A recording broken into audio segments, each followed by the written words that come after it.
అలాగే ఆరోగ్య ఆసరా మీకు తెలుసండి, ఒక గొప్ప కార్యక్రమం. అంటే ఒక రోగి సర్జరీ అయ్యి కోలుకునే సమయం ఏదైతే ఉంటుందో రికవరీ పీరియడ్లో ఆ యొక్క డాక్టర్ రికమెండేషన్ మేరకు తను ఆ రికవరీ టైంలో వేజ్ లాస్ అవుతుంది కాబట్టి పర్ డే 225 రూపాయల నుంచి గరిష్టంగా 5,000 రూపాయల వరకు కూడా ఆరోగ్య ఆసరా అనే పేరుతో ఫినాన్షియల్ అసిస్టెన్స్ మనం ఇస్తుంటాం. ఈరోజు దాని ఊసే లేదు. నోబడీ ఈజ్ గెటింగ్, ఎక్కడ లేదు దాని ప్రస్తావన. సో టోటల్గా కూడా ఆరోగ్యశ్రీ ట్రస్ట్ నిర్వీర్యం చేసేటువంటి కార్యక్రమం ఏంటండి ఇన్సూరెన్స్ మోడల్ అసలుకి?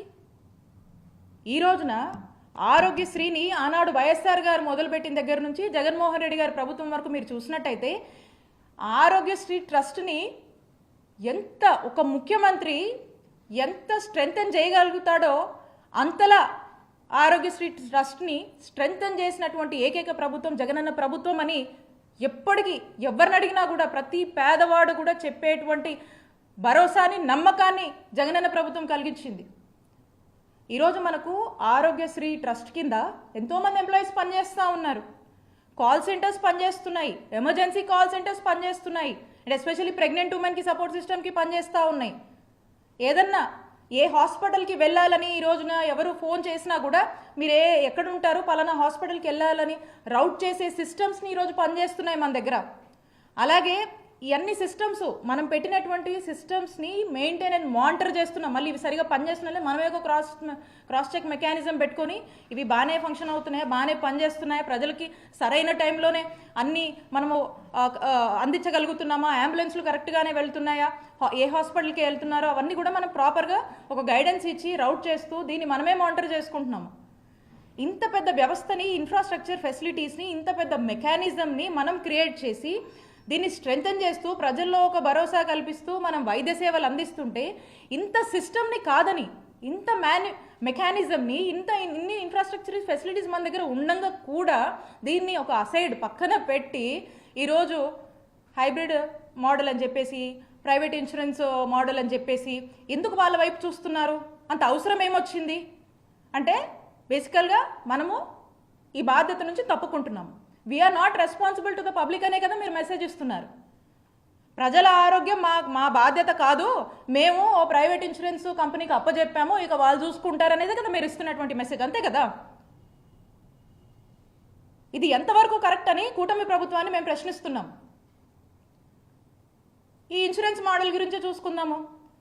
మనం చూస్తూ ఉన్నాము కొన్ని స్టేట్స్ నిజంగానే ఈ ఇన్సూరెన్స్ మోడల్ మహారాష్ట్ర, కేరళ వాళ్ళు ట్రై చేసి ఏం చేసాయి, చివరికి క్యాన్సిల్ చేసుకుని మళ్ళీ ట్రస్ట్ మోడల్కే వచ్చి ట్రస్ట్ పద్ధతిలోనే మళ్ళీ ఇప్పుడు వైద్య సేవలు అందిస్తున్నారు. వర్కౌట్ అవ్వలే. This private insurance model is the failure model. దీన్ని కొన్ని స్టేట్స్ ఇంప్లిమెంట్ చేసుకుని క్యాన్సిల్ చేసాయి, ఇది వర్కౌట్ అవ్వట్లేదని. అలాంటిది ఒక చక్కటి, అసలు మనమే ఇతర రాష్ట్రాలకు ఆదర్శంగా, దేశానికే ఆదర్శంగా ఉన్నటువంటి ప్రోగ్రాం మనది ఆరోగ్యశ్రీ పథకం. 2007లో ఈ ప్రోగ్రాం మనం ఇనిషియేట్ చేసినప్పుడు వైఎస్ఆర్ గారు దేశానికే ఎంతో ఆదర్శంగా మనం నిలిచాం, ఇన్స్పైర్ చేశాం.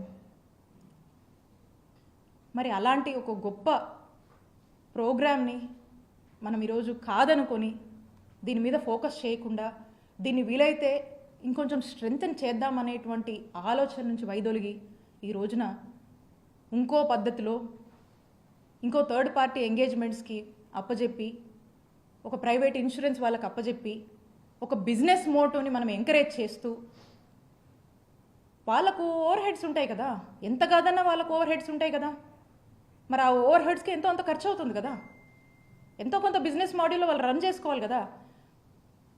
అదేదో మన ప్రజల మీద, మన పేద ప్రజల మీద మనం ఇన్వెస్ట్ చేద్దాం అనేది కాకుండా మరి వాళ్ళను ఈరోజు వాళ్లకు ఈ విధమైనటువంటి బిజినెస్ మోటివ్ ఉన్నటువంటి దాన్ని మనం ఎంకరేజ్ చేయడం అనేది ఎంతవరకు కరెక్ట్ అనేది ఈ కూటమి ప్రభుత్వాన్ని నేను ప్రశ్నిస్తున్నాను. కాబట్టి నేను స్పష్టంగా తెలియజేస్తూ ఉన్నాము.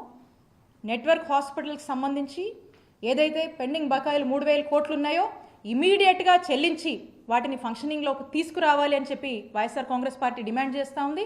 అలాగే ఏదైతే మీరు ప్రైవేట్ ఇన్సూరెన్స్ మోడల్ అని ఆలోచనలు చేస్తూ ఉన్నారో we are against, YSR Congress party is against this module అని తెలియజేసుకుంటూ, యాజ్ ఇట్ ఈస్గా ఏదైతే ఆరోగ్యశ్రీ ట్రస్ట్ని మేము ఏ విధంగా చేశామో దాన్ని ఆ విధంగానే కంటిన్యూ చేయడం వల్ల ప్రజలకు మేలు జరుగుతుంది అనేటువంటి ఒక భావాన్ని మీకు స్పష్టంగా తెలియజేస్తున్నాము. అలాగే ప్రజలకు ఏదన్నా ఇబ్బంది వచ్చి ఇలాంటి పరిస్థితుల వల్ల ప్రజలు ఇబ్బంది పడితే ఖచ్చితంగా వారి పక్షాన మేము నిలబడి వైఎస్ఆర్ కాంగ్రెస్ పార్టీ పోరాడుతుందని తెలియజేస్తున్నాం.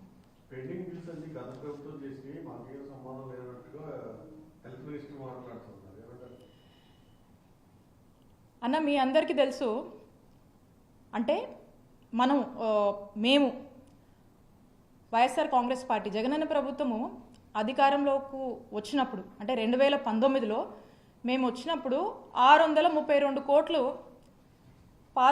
అంటే గత ప్రభుత్వం ఏదైతే వారి యొక్క బకాయిలు ఉన్నాయో 632 కోట్ల బకాయిలు మేము కట్టాము. మేము అధికారంలోకి వచ్చిన వెంటనే మేము కట్టి, తర్వాత ఇది కంటిన్యూస్ ప్రాసెస్ ఇంకా వస్తూ ఉంటాయి.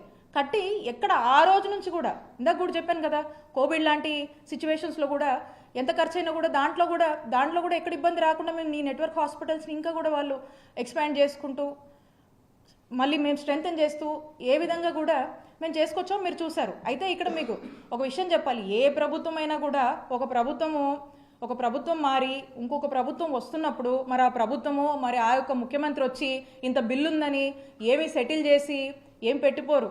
ఆ ఏదైతే ఉన్నాయో ఆ పెండింగ్స్ ఏదైతే ఉన్నాయో వచ్చినటువంటి కొత్త ప్రభుత్వం బాధ్యత తీసుకొని వాటిని కట్టి ప్రజలకు అంతరాయం లేకుండా ఇంటరప్షన్ లేకుండా ప్రభుత్వాన్ని ముందుకు నడపాల్సినటువంటి బాధ్యత ఉన్నటువంటి ప్రభుత్వానిది అని గుర్తు చేస్తా ఉన్నాను.